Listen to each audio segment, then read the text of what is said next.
Apologies for the quality of the display. I thought it would be easier to read this than if we put it up on the television. If any of you would like a copy of this presentation, feel free to reach out to me and I will be sure to get it to you.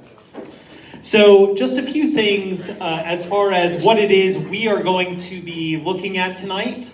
Just figured it's good to give an agenda. We are Presbyterians and we want to do things decently and in order. So we're going to have start off with Aniva going through the land acknowledgement, looking at a series of maps to explain the territory that we are living on, where we worship, and to look at the ways that it was ceded, often under pretense by the Dakota. We'll look a little bit at how it is we got here with First Presbyterian Church and our communication with this particular group of Dakota exiles, especially looking at our chief contact, Andrea Eastman, and sharing a little bit about her lineage and the importance of looking at the history of our relatives. Looking at the history of relatives in the Dakota world. Looking at the history of Dakota Presbyterians, and then moving into the history of the exile in 1863. We'll take an intermission and then talk about the ride that we had this last year. And so I will go ahead and hand it off to Aniva to talk about the land acknowledgement and maps. You want this? No, you can do it. That's fine. A land acknowledgement and maps. There we go. Okay. So people are familiar with the term Sioux. However, the term Sioux is kind of a word that is not part of the Dakota language. It's not how they describe themselves. So a synonym that I'm going to invite you to try on would be to call them the Ocheti-Shikoan, which is up at the top there. Ocheti-Shikoan. And of course, I might be butchering it, but that's my best attempt right now. But it means the 7 council fires, and it's comprised of the Lakota, the Nakota, and the Dakota people. So number 88. What we have here is a map of their approximate territory. And yeah, is this gonna work? Yep. Cool. So here on the left, we have the Lakota language speakers. And they have 1 fire of the 7 council fires and 7 bands within that. 1, 2, 3, 4, 5, 6, 7. And then here in the middle, we've got the people who speak the Nakota language. Sometimes these people are called, confusingly, the Western Dakota. Order number 90 and order number 91. So sometimes you'll hear Nakota, sometimes you'll hear Western Dakota. But they have 2 council fires, the Yanktonai and the Yankton. And then over here, on the easternmost part, we have the people who speak Dakota, and they have 4 council fires. And they might not be able to read that this is Minnesota. This is Minnesota, yeah, as we know it today, right here. And so the Dakota speakers are also called the Eastern Dakota, or the Santee or I-Santee Dakota.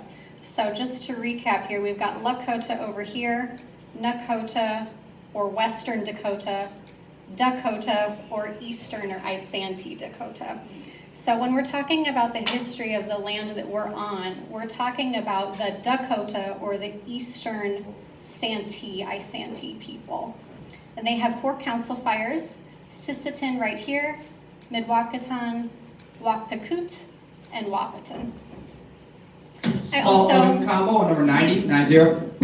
I've given you a few more descriptions on this slide, which you maybe can't read, but I-Santee or Santee meaning the people who dwell at the place of knife flint. Sisseton meaning the people of the fish villages, so they're up north with all the lakes. The Spirit Lake people would be around Lake Mille Lacs. Shooters among the Leaves people, and the people dwelling among the Leaves being in the south, more around the Minnesota River Valley. So these are not all of the treaties. We could get really in the weeds about treaties, but what I do want to mention today, because of the day that it is that today is actually the 175th anniversary of the Treaty of Traverse des Sioux, which is this big one right here. If you've been on 169 by St. Peter, you know that that treaty site is right in our neighborhood. And for most of us, the land we live on, the land our churches are on, is impacted by this treaty and that secession of the Dakota people right there. I talked to our point person, Andrea Eastman, about the treaties earlier this week, just to get a little bit of centering around what she would want people to know about the treaties. And she spoke very generally and very passionately, and she said that she would really like people to know that the treaties were never honored. The Dakota people were not paid what was due them from those treaties. And then she spoke quite a bit about how, this part's a little emotional for me, so I'm going to use my notes. She said that there are stereotypes about Native Americans being a bunch of drunks who live off the land, live off the government. And she wanted people to know that they did not choose that life. They had to surrender their land, and it really, we undermined their economy in such a way that they just could not recover. And so there's an invitation from her to come and see, and she wants people to know that how her relatives are living right now is not normal, and it's really not okay. And it's very easy, because we're not on reservation land, to sort of forget about them and what's going on in their communities. So I'm just going to leave it at that for now on the treaty front, but please know that all of these treaties are really complicated and worth your time. Barbecue chicken pizza number 94. So this led to a reservation system. This is the current setup right now. The reservations we're going to talk about today are the Santee Reservation in Nebraska, the Yankton Reservation in South Dakota, and the Crow Creek Reservation in South Dakota. We'll also briefly touch on the Lake Traverse or Sisseton Reservation. You want to do that? A breath prayer, friends, because some of this content is heavy. So the invitation here is just to take a moment, get comfy, and to inhale the pain of the treaties and the impact that that had on our relatives. Visualize laying it at the foot of the cross, and then exhale the prayer, may all my Dakota relatives be delivered from their suffering. So let's do that together. Inhale. And exhale.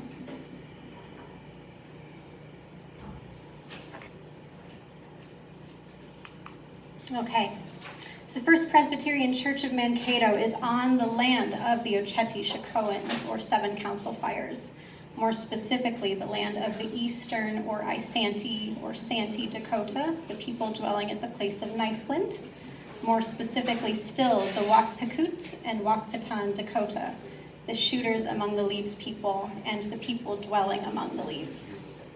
Prior to their exile, these friends or allies, which is actually what the word Dakota means, by the way, were stewards of Minnesota Makoche, land where the waters reflect the skies, otherwise known to us as Minnesota. Stewards of the Wakpatanka, the Great River, or the Mississippi River watershed. Stewards of the Minnesota Wakpa, the Minnesota River watershed. And most specifically to us, Makato Oyuze, where they obtained the blue paint, or Mankato. And I realize you can't see the detail on this map at all, but this is a Dakota map with a lot of lovely names for all of their important villages and waterways and burial grounds pertaining to the Minnesota River, specifically right where we live. Who's the artist? Oh, I don't remember the artist's name, and I can't read it on here right now, but I will get you that information because you can download this map actually for free. And there also is one for the Twin Cities, and there is one for the kind of Winona area so far. First Presbyterian Church of Mankato was organized in 1855. That is 4 years after the Treaty of Traverse des Sioux, 7 years before the U.S.-Dakota War and the Dakota 38+2, which is still the largest mass execution in U.S. history. This happened at Reconciliation Park in Mankato the day after Christmas, 1862. And a research question that I still have is, where did the church worship on Christmas Eve and day of 1862? Possibly walking distance from the mass execution site. Size salad on 97. So, thank you, Aniva. Then as we are looking at the present, let's jump ahead a little ways and consider our churches, or at least First Presbyterian's, relationship with the, in particular, the Dakota exile ride. So, as Aniva has said, 97. on the day after Christmas in 1862, we had the largest mass execution in U.S. history. And every year you all would know better than me, however many years it has been now since the 38+2 ride was commissioned, which has now been split into two separate rides. We have people traveling here by horse, by car, by relay race from Fort Snelling down to Reconciliation Park. Whatever the weather may be, the Dakota return here, which is important because, as we'll discuss in the history of the exile, it was made illegal to be a Dakota person in the state of Minnesota. It is a federal law that is still on the books today. It is technically still legal to kill a Dakota person if you find them on Minnesota land. In December of 2024, our church began an increased awareness and participation with these rides, which really took place because of a contact that I made, really because of Sophie, inviting me to an event where there were multiple nonprofits presences joining together in Mankato. I met a woman named named Sarah Braveheart, who has now moved out to Wisconsin. But she is the widow of Dave Braveheart, who organized the powwow here in town for a number of years. And after meeting her, she called me up on the day after Thanksgiving and told me, Eric, I was praying and the Holy Spirit told me that your church is supposed to host the Dakota Exile Riders this year. And so I said, okay, let's figure out how to make that work. And make it work we did. People from the church rallied together in a very short order to not only prepare a feast for after our Christmas Eve service, but also to prepare sandwiches, to bring apples and carrots for the horses, to provide firewood and hay and water.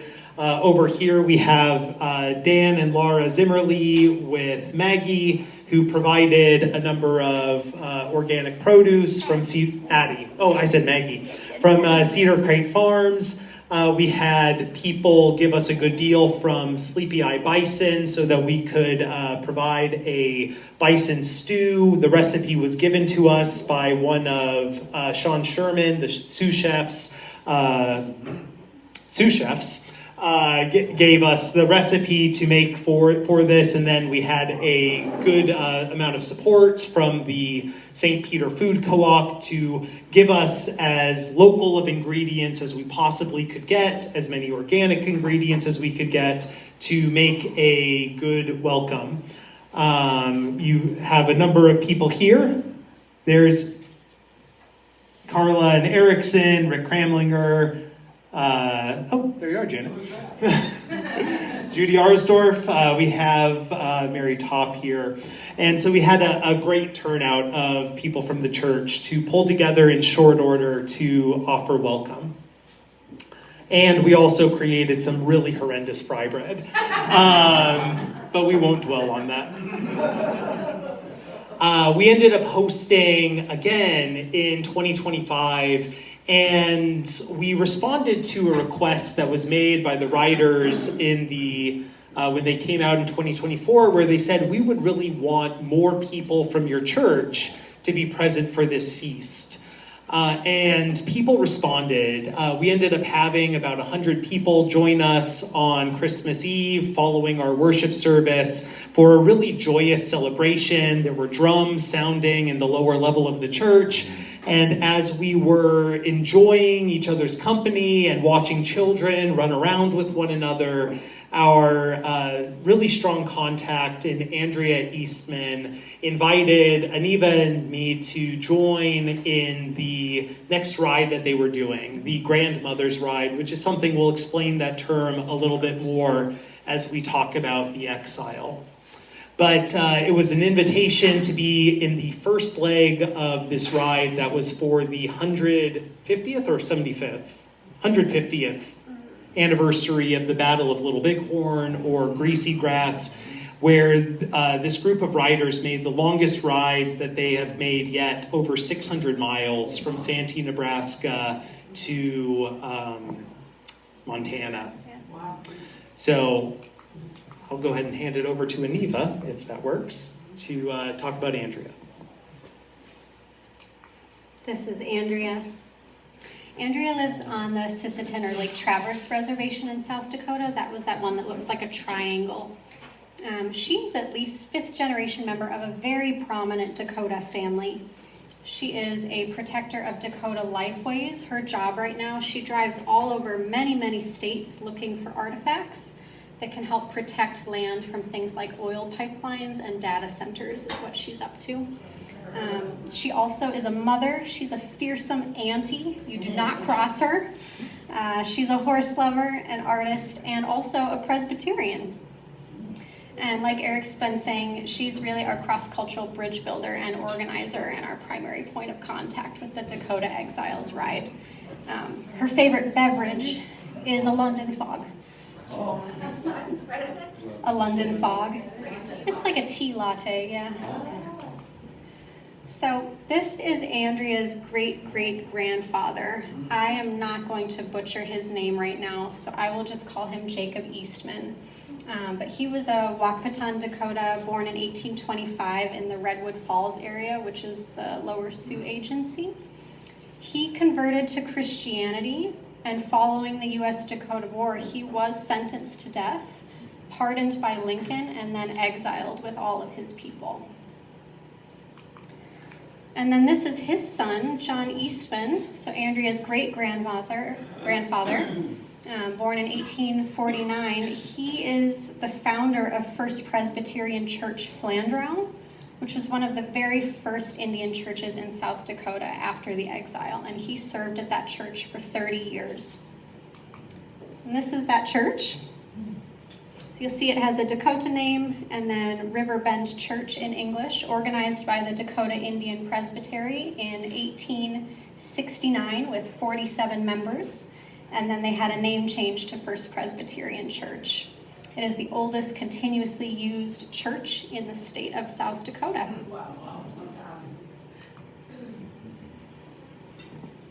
So, Dakota Presbyterians. There is a strong presence of Presbyterianism amongst the Dakota people, which really begins with the American Board of Commissioners for Foreign Missions, which was originally an ecumenical mission board, primarily from people in the Reformed tradition, Congregationalists, Presbyterians, and it was the first and largest American Christian missionary organization, and they were really the first presence of bringing non-Catholic Christianity to the Minnesota territory. And they arrived on Dakota land in 1834, around 15 to 20 years before the first big waves of white settlers, including most of the Catholics outside of fur traders, Episcopalians, including Bishop Whipple, whom we might speak about a little bit more later, and Lutherans in the area. Not to cast any shade to Lutheran friends here. That's great. And we tried to get this book here in time, but we weren't able to. This is something that was written by Reverend Maurice Dwight Edwards. It is the history of the Synod of Minnesota. He was the synod clerk. And so this is a book that really recounts the history of early Presbyterianism in the area.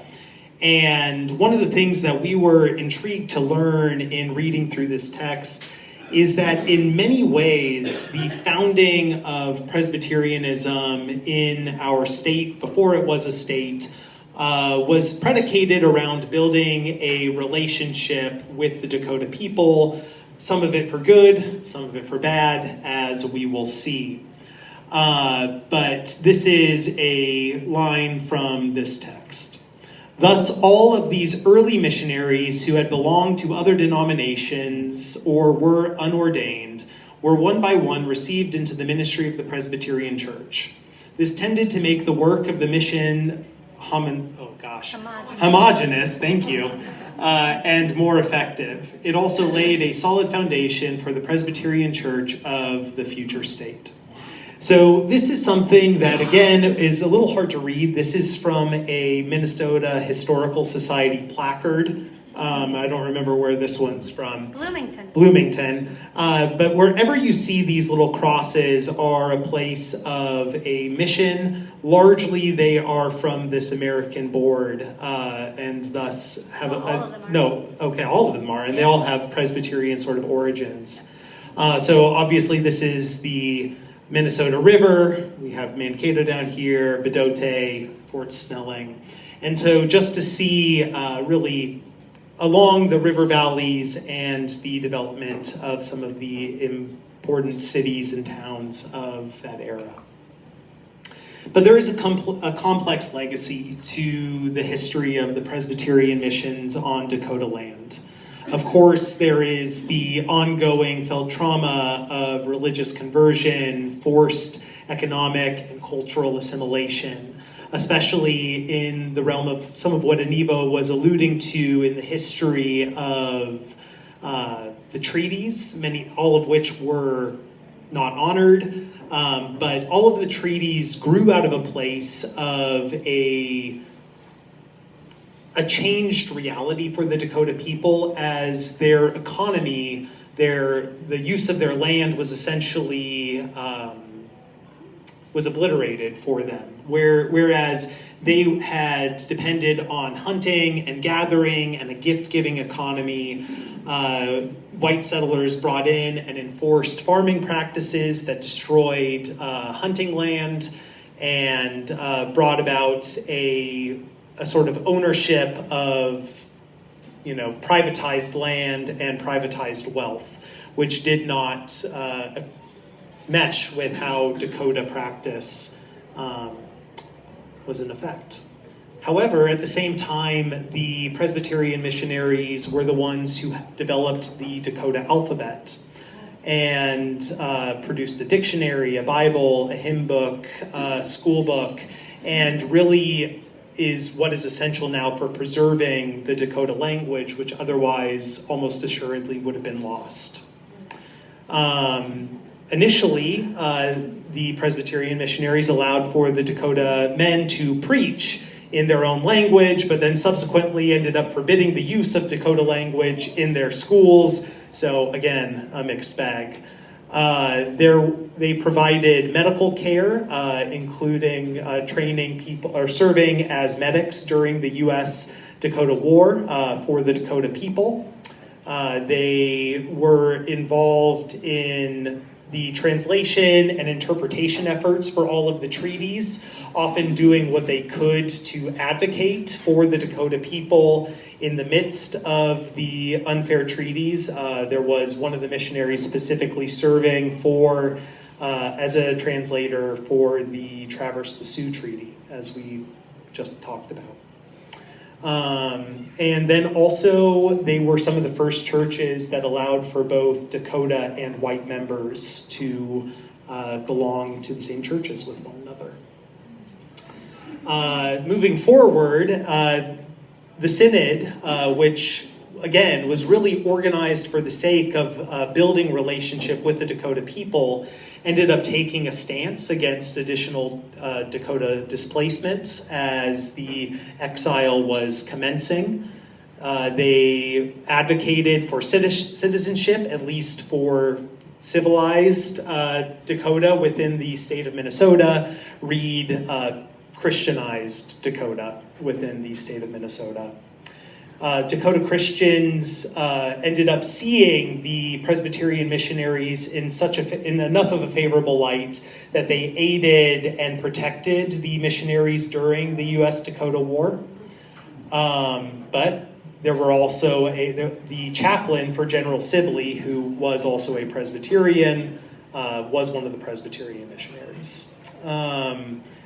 During the imprisonment of the Dakota prior to the mass execution, one of the missionaries gathered self-incriminating statements from the Dakota warriors. But there were also ones who were in a prison ministry and writing petitions to Presidents Lincoln and Johnson trying to protect the Dakota people. There were several missionaries who ended up migrating with the exiled Dakotas to the reservations and continued advocacy on their behalf, and helped to found and publish and distribute a bilingual 106, 106. A bilingual newspaper in both Dakota and English called The World Carrier, which allowed for a continued connection and communication between the Dakota people, even as they found new lives on the reservation system. So a few quotes here just to think again about the complicated relationship with the missionaries and the Dakota people. So this is from John P. Williamson, one of the missionaries. I have learned that orders have been issued to convey all the Indians who have not been convicted to the neighborhood of Fort Snelling. They will probably take up their march tomorrow.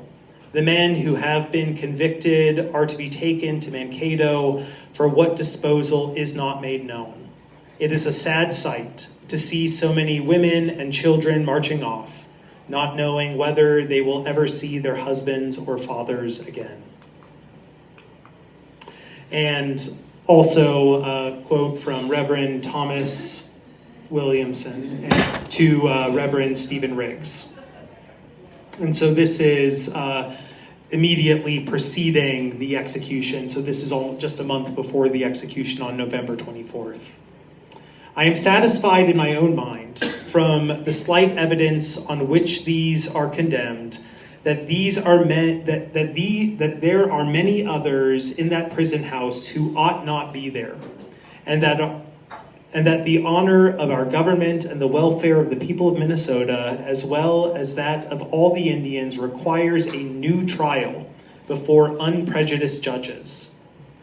But then, I doubt whether the whole state of Minnesota can furnish 12 men competent to sit as jurors in their trial. From our governor down to the lowest rabble, there is a general belief that all the prisoners are guilty, and demands that whether guilty or not, they be put to death as a sacrifice to the souls of our murdered fellow citizens.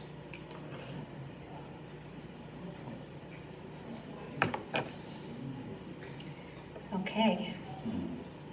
So we're going to skip over what led up to the war itself, getting everybody up to Fort Snelling internment camp, knowing that we will come back to that closer to Christmas. but because we're wanting to get to the ride that we were on, which echoes kind of the exile, we're just going to skip forward a little bit here and go straight to the exile of 1863. In May of 1863, 1,300 Dakota were loaded onto steamboats and sent to Crow Creek Reservation. Crowded onto the boats and weakened by imprisonment, many died on the voyage. The new reservation was desolate and food was scarce. In the first 6 months at Crow Creek, more than 200 Dakota people died, most of them children. And this is the exile we're talking about. So for our part today, we're going to be focused on the part that goes from Fort Snelling around through Davenport, Iowa, Missouri, up the Missouri River. And we're going to pick up in Santee, and then Yankton, and then Crow Creek. But you'll notice that this is an exile that involves every state in the Presbyterian Synod of Lakes and Prairies except Wisconsin. We really just moved them all over the place, and as with so many of the exiles that happened for Native Americans in this country, it became the blueprint for schlepping people around during the Holocaust as well. So, very serious business. John Williamson, the son of missionary Thomas Williamson, again Presbyterians, accompanied the Dakota to Crow Creek and was instrumental in their survival. During the winter of 1863, he convinced Colonel Thompson to allow some of the Dakota men to go on a buffalo hunt, which furnished them with enough meat to last through the winter. He says, "It is not starving to death here yet, but it is starvation all the time." January 6, 1864. And a contemporary comment. By the time they were sent to Crow Creek, most of the people left were women. A lot died along the way. A lot died when they got here. I read lots of journals from soldiers and missionaries. One of the soldiers mentioned that the women would go to the horse corrals each morning and pick grain from the horse feces to feed their children. A lot of honorable women also had to resort to prostitution to feed their children. These are the things they were forced to do. Maybe a breath prayer.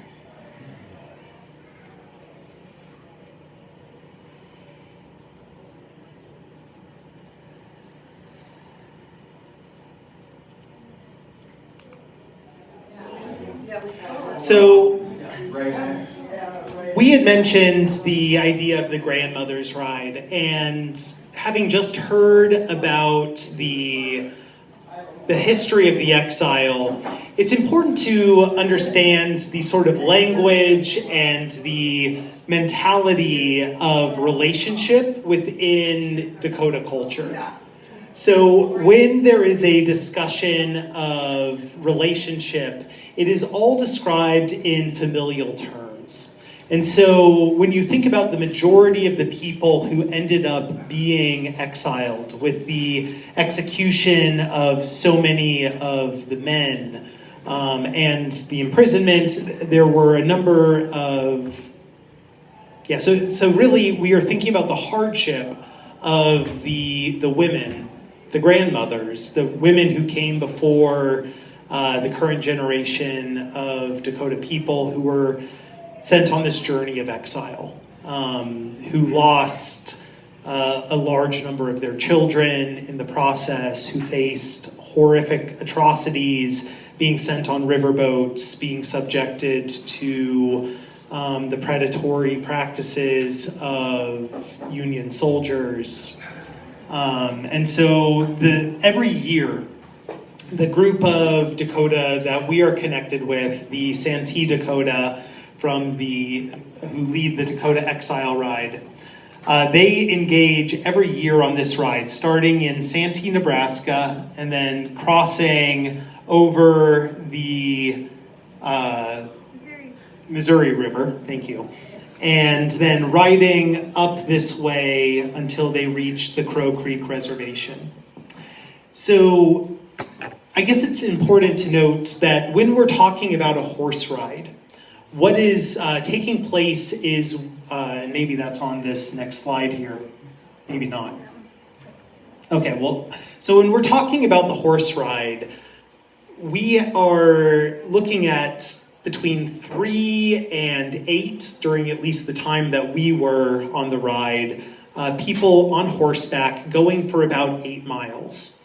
And then the cars caravanning on ahead to a waypoint, getting the next set of horses and riders ready. And then when the riders end up getting there, we change the riders, change the horses, and they go on the next 8 miles, going about 30 to 40 miles a day. Yeah, Sophie? Sorry, we got distracted. Can you tell me what the end point is again? Sure, so that's up in Crow Creek. What's the actual town? Fort Thompson. Fort Thompson, South Dakota.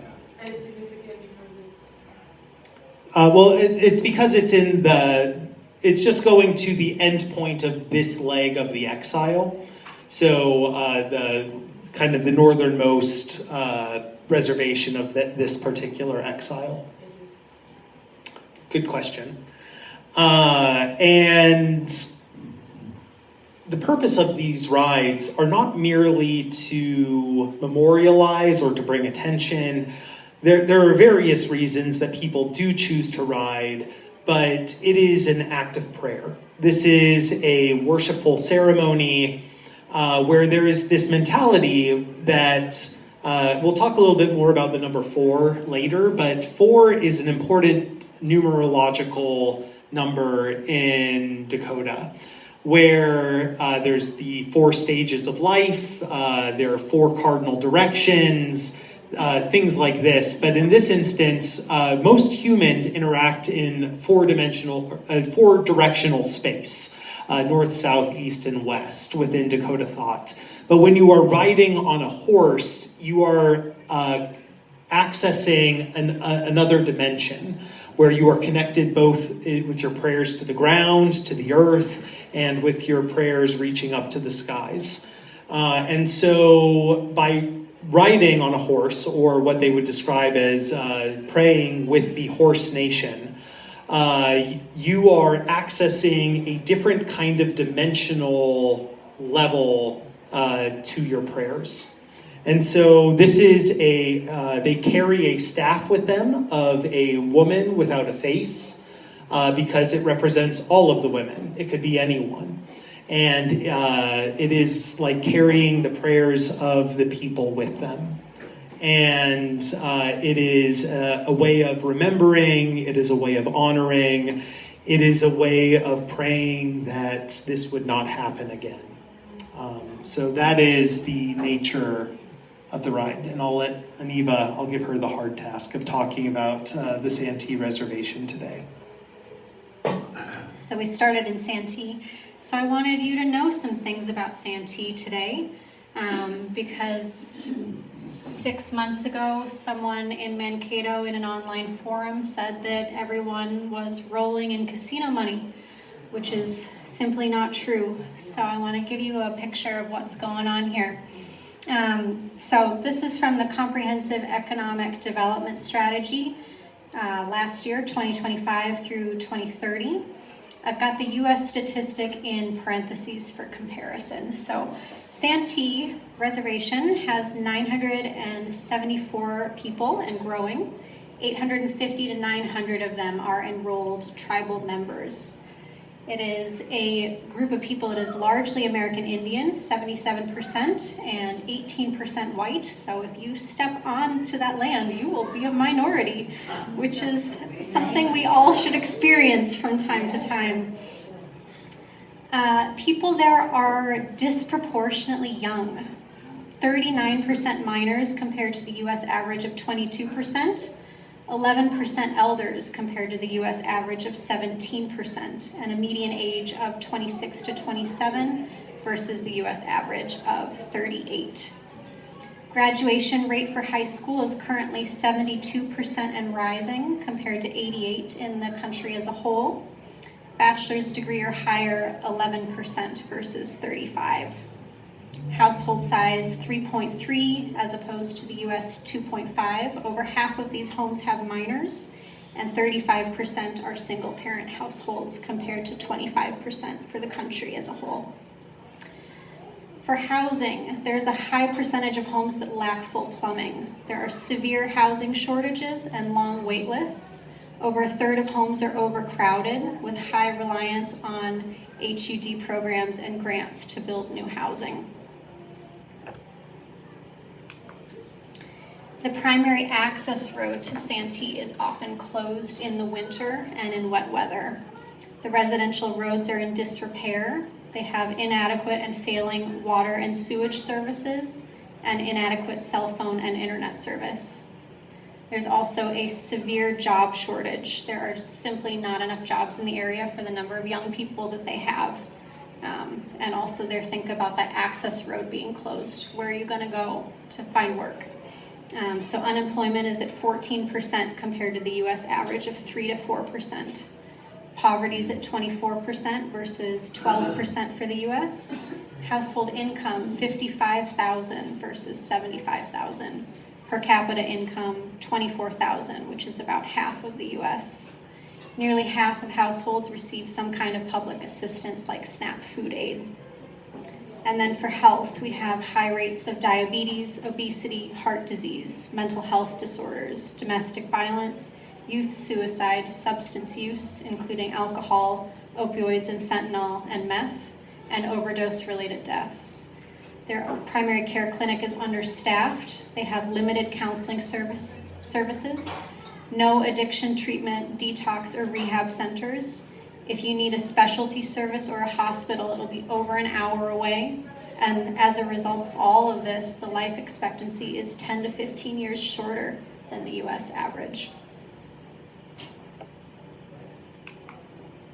And maybe a breath prayer there.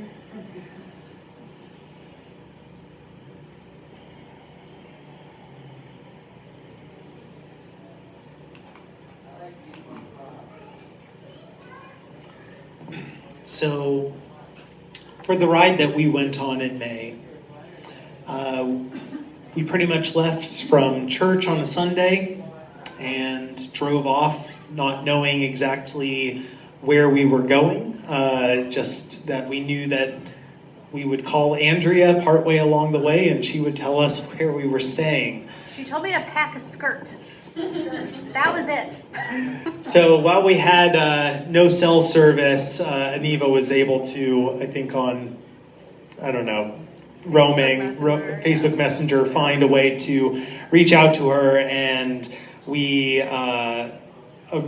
arrived at a home where there was already a meal prepared for anybody who was showing up. We were offered a home to come in and stay in, and anybody who arrived hungry was welcome to be there.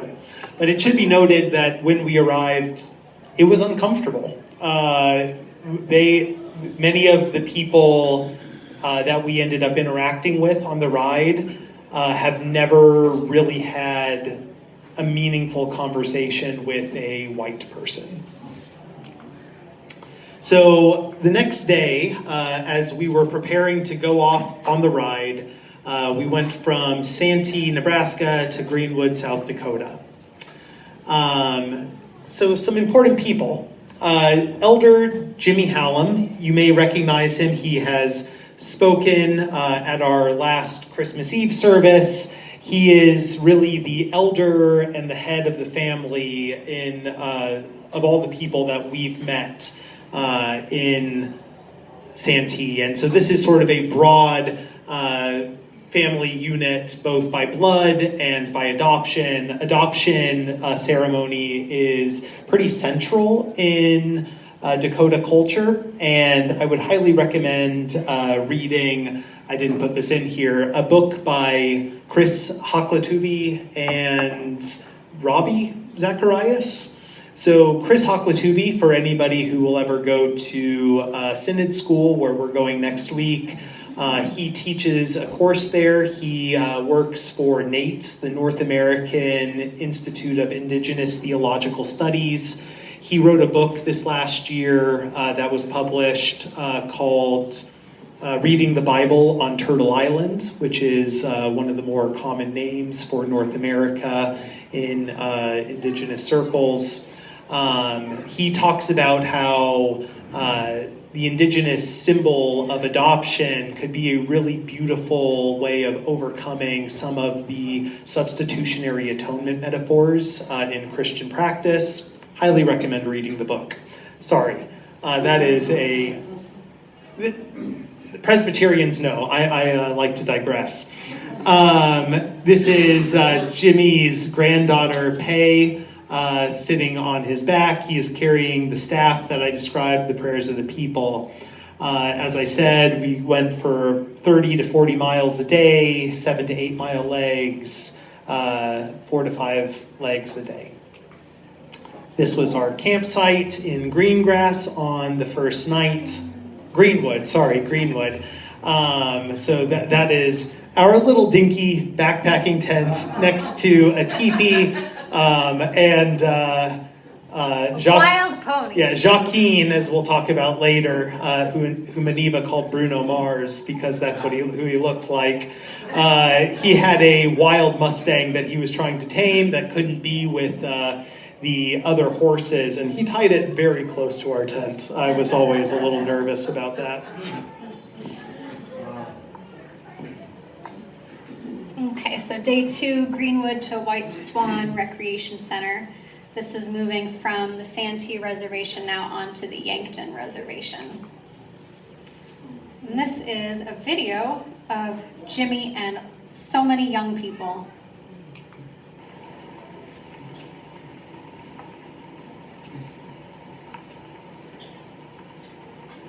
So we're not following any roads. Oh, We were following roads. Yes, everything is along a highway. And we'll say more about that in a bit. But yes, it is very much following the roads, and the less busy the road, the better for the horses.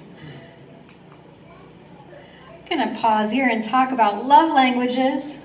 If you wanna love this group of people well, you gotta listen.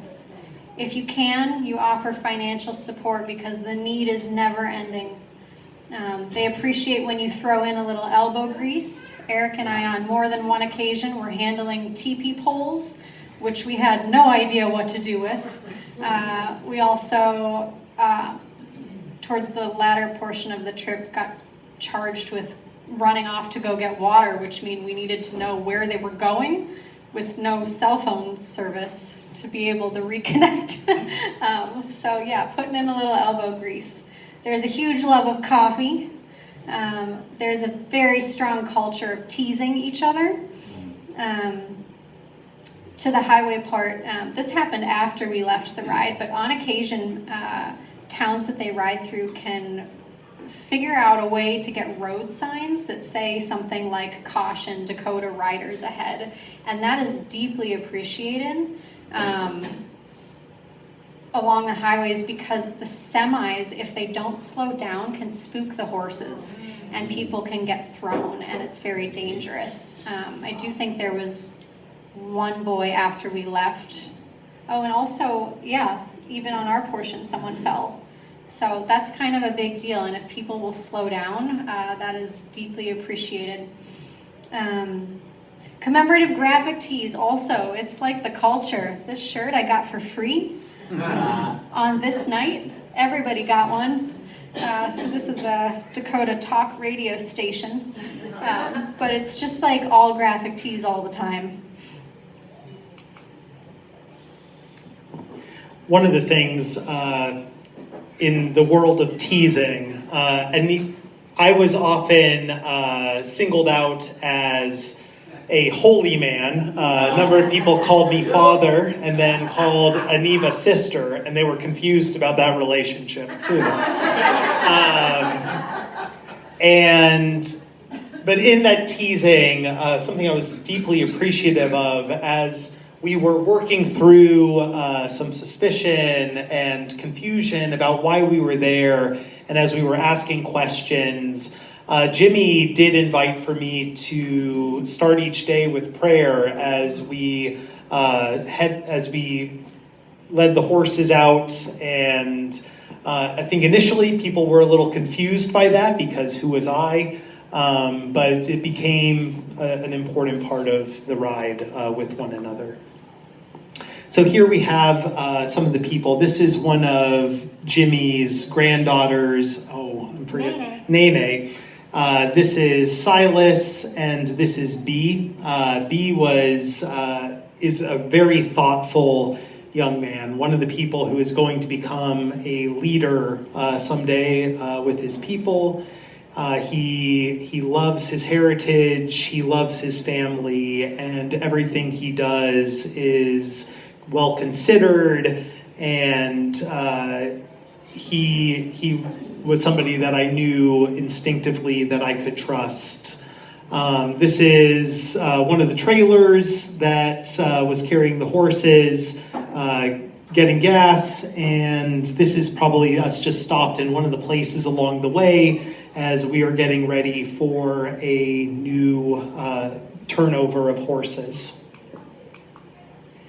That night we stayed in a really incredible place where it was the Sundance grounds. For anybody who is unfamiliar with exactly what a Sundance is, it is one of the indigenous religious practices that the government made illegal to practice until the 1970s. But it was something that continued to be practiced in secret. And so this is a place along the Missouri River, and it was easily my favorite night there as we sat around the fire talking and just thinking about everything that we'd done thus far. And we were joined by another group of writers that day. So there's another person that maybe you've interacted with sometime during your interactions with the Dakota people, Wilfred Kibble? No, but Wilfred. So he's somebody that you'll definitely see. He's been associated with both of the rides and is another elder from this region. I feel like you should do this day. All right. Yeah. So this was the last day that we were actually on the ride with everybody, and we were making our way to Academy. And this was something that got a little bit dicey because we ended up not getting to stay in the place that they had previously made arrangements. And so there were definitely times where we were having to think on the fly, where we didn't know exactly where we were going to stay, but they had a number of places. They always knew that they could go and camp by the river. I suppose one of the things that's worth saying is that also along the way, we encountered a number of people who were prepared by Andrea Eastman to provide food when possible. So oftentimes when we would arrive at a campsite, we would have people show up to bring us a dinner, or possibly would show up in the morning with just a tub full of breakfast burritos, all of which seem to be the same every single day. So it must be a particular recipe of putting Spam in breakfast burritos. It was salty. I mean, so this was, you can see here, they carry the horse corrals on the sides of the trailers. So the different places that we would go, whenever we arrived in a place at night, the first thing that we would do is we would have to take care of the horses. And so we would get the corral set up, we would make sure that they had feed, that they had water, and then we would set about setting up the teepee. All the poles are being carried on top here, and you can see this rolled up piece of fabric is the canvas. This particular one isn't made out of buffalo hide. It was made out of kind of almost like a canvas for a sail.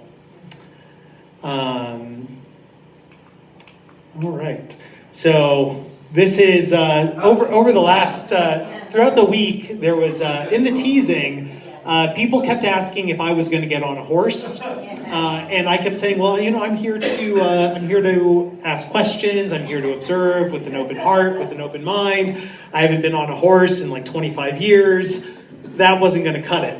It was clear that I was going to be on a horse, and so Joaquin, who he's just said that if I wasn't going to get on one of the horses they provide, that let's put him on that Bronco then. So that's me on the horse. So again, this is B. So B, the thoughtful man that I trusted, he was very clear. He's like, you'll ride with me and you'll be fine. I'll take care of you. And he put me on the horse of his deceased brother. So this is Whitestone, was an incredible horse, and I had the opportunity then to participate in this act of praying while riding. And I can honestly say that it is a different way to pray, as somebody who should not be on a horse, but to experience a sort of rhythmic quality in moving, and how does that shape your thought patterns, this sort of stillness of going along the road. It was definitely a transformative experience. And so this is the caravan going and waiting for us to arrive, and then I think Aniva has a video of the arrival.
So whenever, there's always ceremony when you break camp and when you arrive at camp.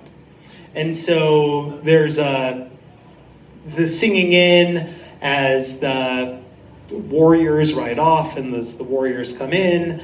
There's an act of spudging with sage, and then there's singing.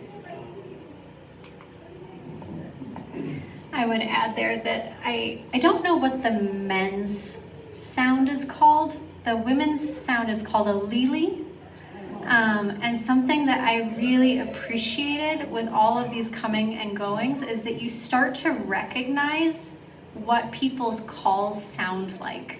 And there's this sense of like, I can hear you before I can see you, and I know you're departing, and I know that you're coming back and everything's okay.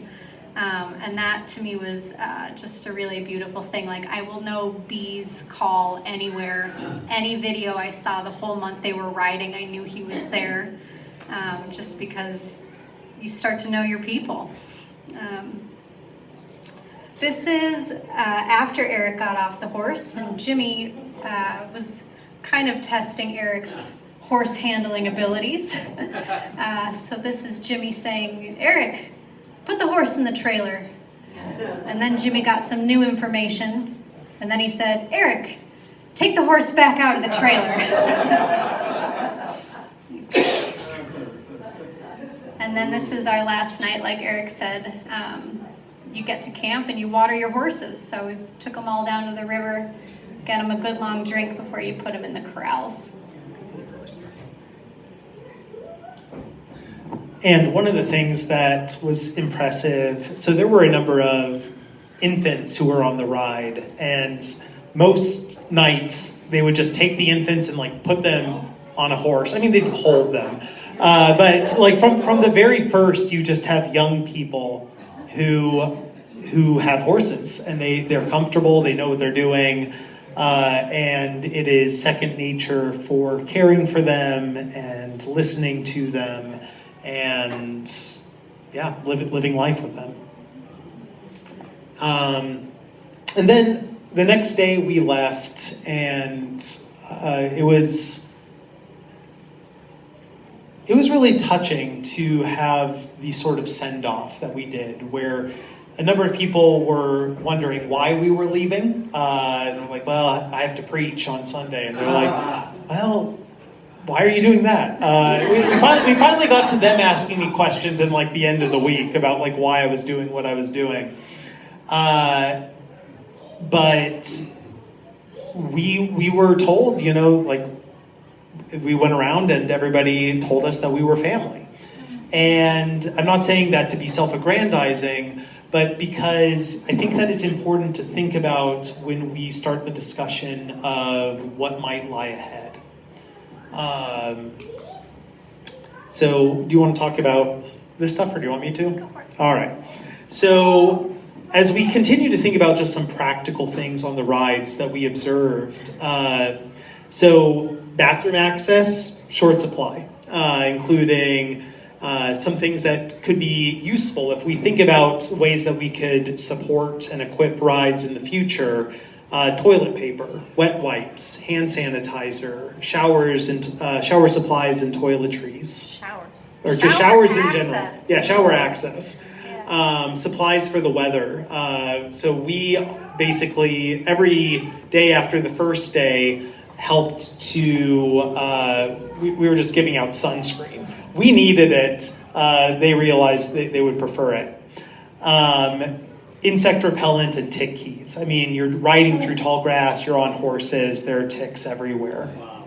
Financial support, gas money, horse, trailer, car and caravan repairs, or just idling. I mean, it was incredibly hot, and there were a number of people, especially with children, who had their cars idling while we were waiting for the riders to arrive. Keeping it cool in the summer and then warm in the winter. Sure. Yeah. Money for meals when no one comes and hosts them. And then, unexpected car and trailer repairs.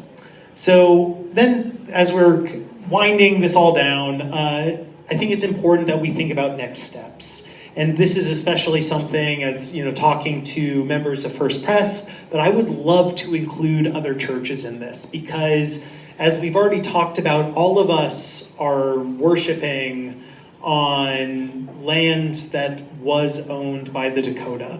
Land that was taken in treaties that were often disingenuous, where the goods and supplies and finances that were promised were never delivered, and then treaties were subsequently broken.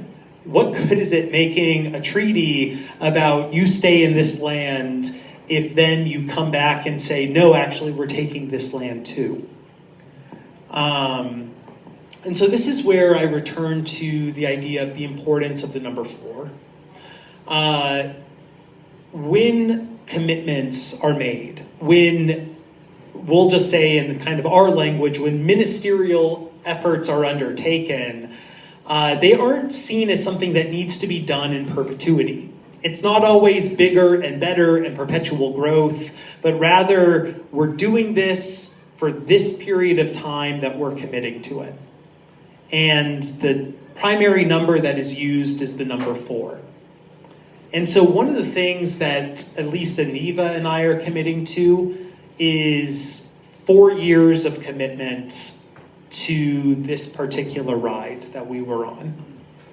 And it's something that I'm hoping to see increase a little bit, where perhaps next year there are a few people who are willing to come and help as support people.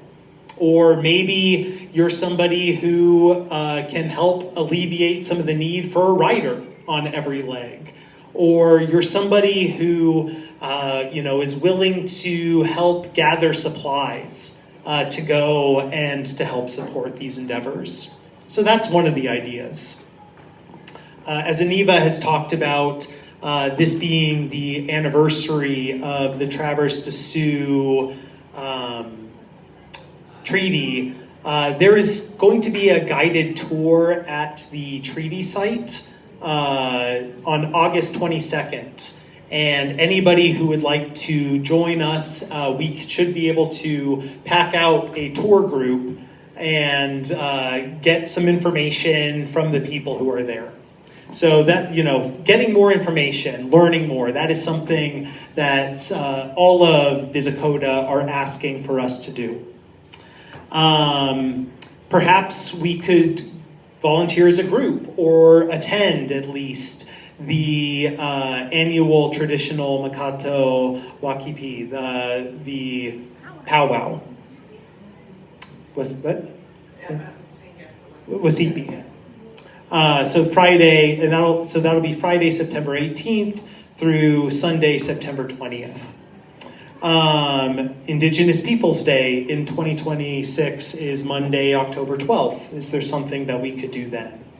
November is Native American Heritage Month, and then obviously the Dakota Exile Ride returning again on December 24th, and the assembling of all of the people that we've talked about on December 26th at Reconciliation Park. This year is the final year that Jimmy Hallam and some of the elders are committed to the Dakota Exile Ride arriving on the 24th. And so we don't know what will happen after that. So is there a way that we can really honor his commitment to bringing his group of Dakota people back to their homeland? So conversation around all of that. Is there anything you want to add there? I think just to summarize that learning more is really important to them. And then in addition to learning more, how do we want to deepen into relationship with our relatives? That's actually who they are. And I think it's been very eye-opening for us to see the amount of financial need.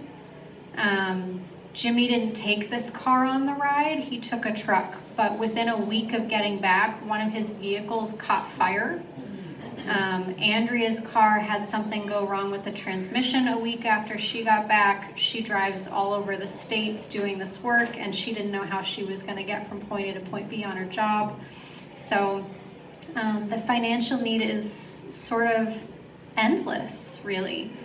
And so what might we do?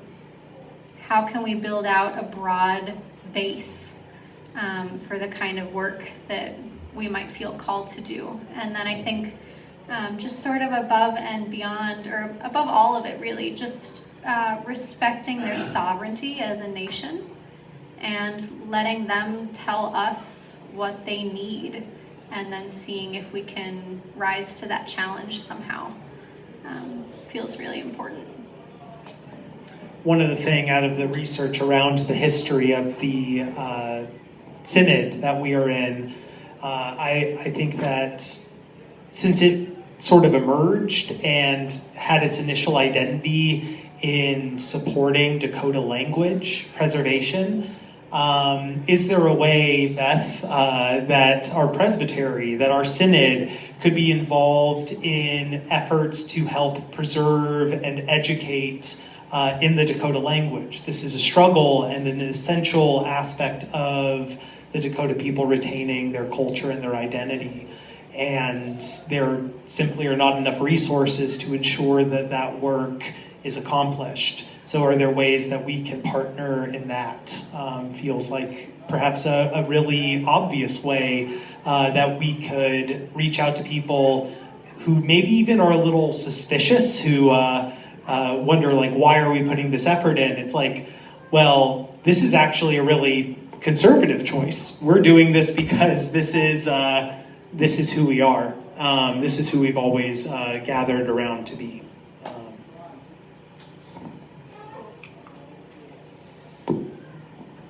And then it's just thanks. Thanks to the Horse Nation for carrying all the prayers. To Elder Jimmy Hallam and Wapke, for Perry Little, another coming elder. For Andrea Eastman, our point person. Christina and Aubrey and Nene and Kat and Dylan. For B, Jaqueen, Danny, Peyton and Addison, Silas, Tanya, Miley, Journey and Josiah, Yana, Royal, Dela, Sid, the church who helped fund a lot of this project, and so many other countless people that provided food and prayers. We're just so thankful to them, and we're thankful to all of you for being here today, to taking the time out to learn and to consider with us what comes next. We really appreciate it. Thanks.